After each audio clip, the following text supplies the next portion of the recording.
Yo, what's going on, everybody? This is Dylan Talk Sports. My name is Dylan. In today's video, what we're going to be doing, as you can tell by the title and the thumbnail, we're reviewing the Ohio State football game against Western Kentucky. In this game, Ohio State went on to defeat Western Kentucky 63-10. A better score than the last time. A score that I expect out of this team. The only problem was, it didn't seem like a convincing, beat down, put your foot on the Tiger's neck type of game. So what I'm going to do is I'm going to give my full review, kind of how I think the game went, start to finish, honest review after the game, go over the stats and everything, lay it out for you. So without further ado, if you're going to enjoy it, as always, make sure you do drop a like. And without further ado, let's get into it.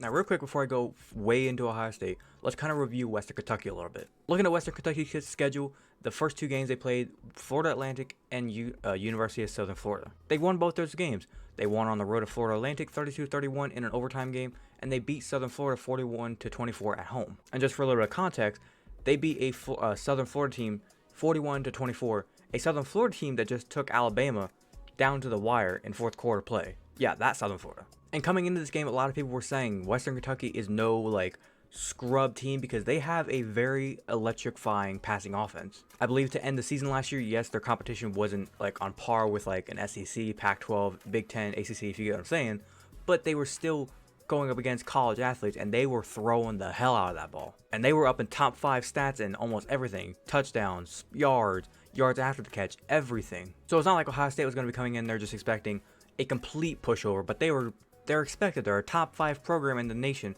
They should be beating up on these opponents. So let's go ahead and start off with the offense. Starting off with the offense, I think Kyle McCord, he's slowly getting better. And that's what one of the things Ryan Day said in the school session before the game even happened. He said, the biggest thing I want to take away from this game is everybody needs to just get a little bit better and just keep moving in the right direction. He's slowly getting a bit better. He's making his throws look a bit easier. He's getting the timing right with some of the guys. And it seems like he's trusting the system a little bit, because in the very first game, it seemed like he was still learning the system. He's still trying to figure out, okay, I drop back 3 steps, where does this ball need to go? Now that he's had time to kind of go up against some kind of weaker competition, he's had time to kind of get in sync with this offense and learn what he needs to do. Do I think he's the guy and he's going to carry us to a Big Ten title, beating the team up north, national championship?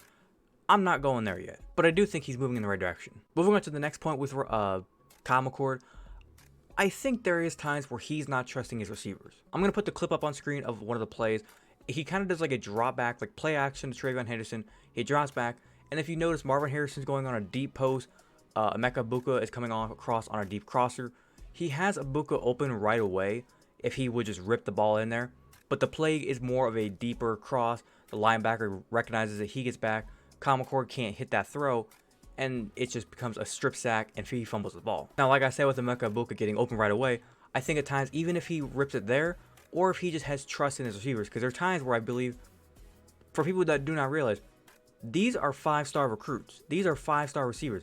These guys are made to go make insane catches. And at times, I feel like with CJ Stroud, when he was out there, he noticed the guy was getting open, but wasn't totally open, but he had the ability to either throw them open or just give them a chance to go make the catch. And with Kyle McCord, it almost seems like he's waiting for the window to be open first before he actually goes and throws the ball. There's going to come a time where across 25 to 30 throws, there are going to be about 3 or 4 throws where he's going to have to make some elite precision throwing, or at least just bomb one down there and just give their guy a chance. Even if they're not totally open, we see Marvin Harrison and Emeka Egbuka and even Jackson Smith and Jigbo over the past few years go and make ridiculous catches even when they were covered. Now, when it comes to the run game seems like that's going to be what's going to carry this offense. Because like I said with the offense, the passing offense is getting slowly better. They're kind of figuring their thing out. But this run game is going to be what's carrying this offense. I think with the past few seasons with Haskins, Fields, then Stroud, Ryan Day was able to look at those guys and say, these are elite quarterbacks. They are chucking this ball. But with Kyle McCord, it's kind of hard with him because we don't really know yet. And he's not really shown that elite passing ability to say, okay, yep, screw the run game, you're throwing it now. Because sure, did Ohio State over the total of the game have 358 passing yards? Yeah, but they also had 204 rushing yards. And in this day and age of college football, it seems like the world, even the NFL, everybody's moving to a passing offense. Everybody wants to throw the ball. But if you still have that ability to run the ball in your arsenal, you're going to win some games. And with Ohio State, it didn't matter who the running back was running the ball. Everybody was getting touches. Everybody was running that damn ball. TreVeyon Henderson, Chip Trayanum, Mayan Williams, everybody was carrying the rock, everybody was getting in the end zone. I'm not really going to go over the receivers that much because the receivers, they did their thing, they did great. One other guy, when it comes to kind of a receiver, Cade Stover, the tight end, this dude's got a future in the NFL if he keeps it up. Last year, he seemed like more of just like an average tight end. This year, he's become more of a dynamic passing threat. Like with CJ Stroud last year, he was more of just like a leak out, take little 5-yard throws. Now, he's out here becoming like one of the leading receivers, I think, for 2 to 3 games already. Scratch that. He was the leading receiver in the first game. This game, I think he was the second leading receiver. And with the way this offense is and running the ball, Cade Stover could be a good, reliable target for Kyle McCord. Last thing with the offense that I believe they did show quite a bit last year, this offense has the ability, and even the defense, to pile the points on in numbers in very, like, blink of the eye moments. Because at 8:10 left to go in the second quarter, Western Kentucky scored a touchdown pass to go 10-14. At that moment, I was pissed. I was furious. What the hell's going on? But then at the 8-minute mark, one play touchdown, deep throw to Marvin Harrison, touchdown, 10-21. 4:13 left to go. Chip Trayanum, 40-yard touchdown run, 10-28. 115 or 155 left, 10-35. Easy touchdown. And then with 8 seconds to go, another touchdown to Emeka Egbuka. They scored 28 points in 8 minutes. They have shown this ability last year, and they're showing it again this year, that when things get bad, they have the ability to pile on the points within a blink of the eye. So it kind of makes teams respect Ohio State in a way of they can't just start sleeping on Ohio State just because they think, oh, hey, look, we're getting back into it. Because you could look at that scoreboard and think, oh, hey, we got a chance. And then by the time you turn your head and turn back, you're already down by a dozen. Now let's get to the defense. The defense played extremely well. I want to kind of go over real quick what's going on with the first quarter of these games. It seems like the first quarter, they're just like fucking around, almost like it seems like they're trying to feel out their opponent, figure out what they need to do to shut them down. And the first quarter, they struggle. Whether it be a field goal, a touchdown, something's going on in these first quarters.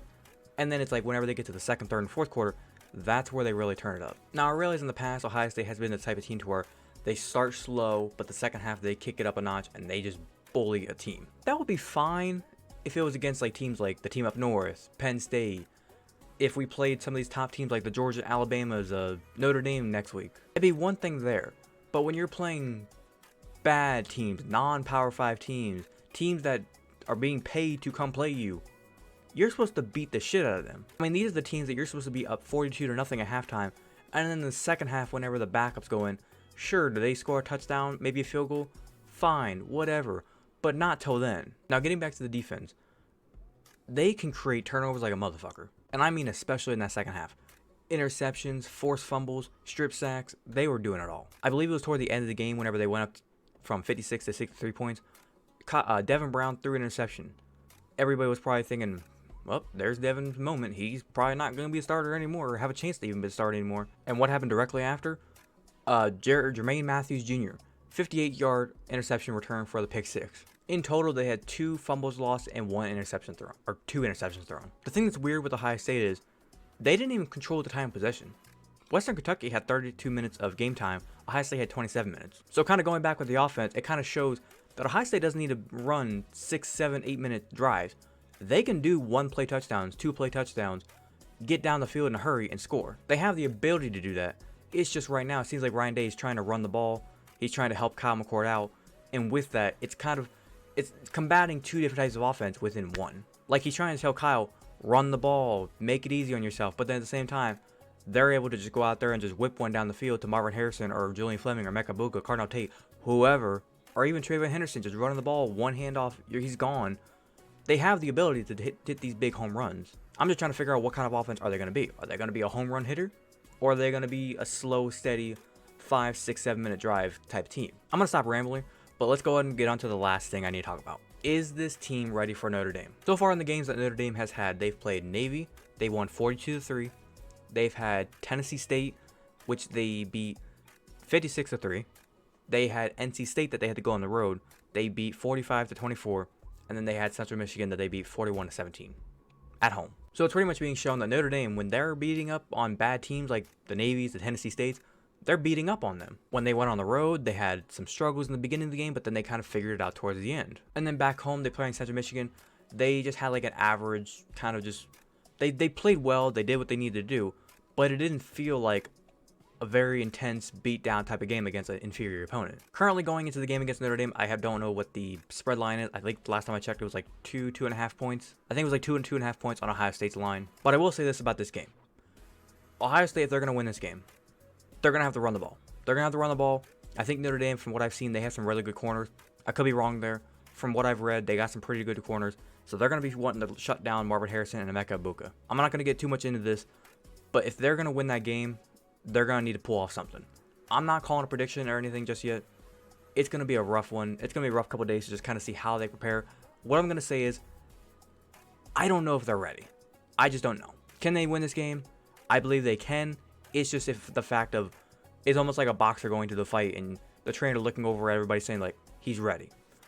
I don't know if they're ready. But I'm going to stop rambling. As always, if you did go on to enjoy today's video, make sure you do drop a like. It's always appreciated if you do so. If you disagree with anything I said, if you're an Ohio State fan and you have a different opinion on anything to how the game went, you want to drop a different opinion, maybe you're not a Ohio State fan and you just watched the game and you have a whole different opinion, maybe agree with something I said, disagreed, anything like that, make sure you leave a comment down below. More than welcome to talk about it, chop it up, debate anything that you had to say. If you're brand new to the channel and you're a fan of the content that I am posting here, maybe you're a fan of Ohio State content, Cleveland Browns content, anything Cleveland sports related, I upload all that sorts of stuff here on the channel, and you want to go ahead and hit that big red subscribe button. It's always appreciated if you do so, and don't forget to hit that little notification bell so you're notified the second I post. But without further ado, this has been Dylan Talk Sports. Have a great rest of your day. Peace.